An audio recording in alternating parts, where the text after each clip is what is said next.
ഈ വീഡിയോ കപ്പിൾസിന് ഉപകാരപ്പെടുമെന്ന് ഞാൻ വിചാരിക്കുന്നു. ഞങ്ങളെ പള്ളത്താങ്കുളങ്ങരയിൽ നിന്ന് ബീച്ച് വഴി ചെറായ ബീച്ചിലോട്ട് വന്നപ്പോഴാണ് കപ്പിൾസിന്റെ ദയനീയ അവസ്ഥ കണ്ടത്. അപ്പൊ ഇന്ന് കപ്പിൾസിനായിട്ടുള്ളൊരു വീഡിയോ ഉണ്ട്. ഇന്ന് അവർക്കുള്ളൊരു സൊല്യൂഷൻ ആയിട്ടാണ് ഞങ്ങൾ ഇന്ന് വന്നേക്കുന്നത്. ഇതൊക്കെയാണ് കപ്പിൾസിന്റെ സ്ഥിരം സ്പോട്ട്. പക്ഷെ നമ്മ ഈ റോട്ടിൽ കൂടി പോയപ്പോഴാണ് അവരുടെ ദയനീയ അവസ്ഥ മനസ്സിലായത്. റോട്ടിൽ കൂടി പോണ എല്ലാവർക്കും ഇതേ കണ്ട കാണാൻ പറ്റും. അന്ന് അവർക്കായിട്ടുള്ള ഒരു ഹിഡൻ സ്പോട്ടാണ് ഞങ്ങൾ കാട്ടാൻ പോണത്. അതെ, ഹിഡൻ സ്പോട്ടിന്റെ എൻട്രൻസ് ആണ് ഇത്.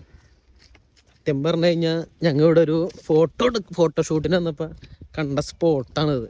അപ്പൊ അന്ന് ഞങ്ങൾ വന്നപ്പോ ഇവിടെ റൂം ബുക്ക്ഡ് ആയിരുന്നു. റൂമല്ല, ഒരു ഹിഡൻ സ്പോട്ട്. ഈ ഹിഡൻ സ്പോട്ടിനെ കുറിച്ച് അറിയാവുന്ന കുറച്ച് ആൾക്കാരുണ്ടായിരുന്നു.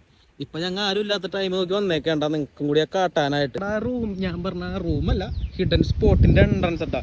നമ്മത് പുറത്തുനിന്ന് നോക്കുകയാണെങ്കിൽ ഒരു കാടാണെന്ന് വിചാരിക്കുള്ളൂ. ഇത് അങ്ങനെ സെറ്റാക്കി എടുത്തേക്കേണ്ടത്. ഇത് ഇപ്പൊ നമുക്ക് അതിന്റെ ഉള്ളിലോട്ട് കയറി കാണിച്ചു തരാം. ഇത് കണ്ട നമ്മുടെ വയനാട്ടിലെ ഗുഹ വരെ തോറ്റു പോകുന്ന രീതിയിലുള്ള ഗുഹ പോലെയാണ് സെറ്റാക്കി എടുത്തേക്കണം. നീ ഒന്ന് കയറി കാണിച്ചു കൊടുത്ത അവിടെ കയറി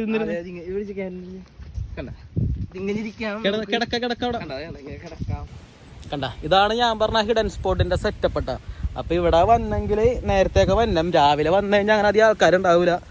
പിന്നെ ഇവിടെ അങ്ങനെ ബുക്കിംഗ് ഒന്നും ഇല്ലാത്ത കാരണം ആദ്യം വന്ന ആൾക്ക് ആദ്യം യൂസ് ചെയ്യാം. ഇത്രയും ഫ്രീ ആയിട്ട് പ്രൈവസി നിനക്ക് വേറെ ഒന്നും കിട്ടില്ല. കണ്ട ഒരു മനുഷ്യൻ അവിടെ നിൽക്കണത് പോലും കാണൂല, രാത്രി ആയാലും പകലായാലും. അപ്പൊ നമ്മുടെ ചെറായി ബീച്ചിൽ നിന്ന് കുഴിപ്പുള്ളി ബീച്ചിന്റെ രത്തേശ്വരി ബീച്ചിന്റെ സെൻട്രലായിട്ടാണ് ഈ സ്ഥലം ഇരിക്കണത്. അപ്പൊ അത്രയൊക്കെ ഉള്ളു. Okay, by.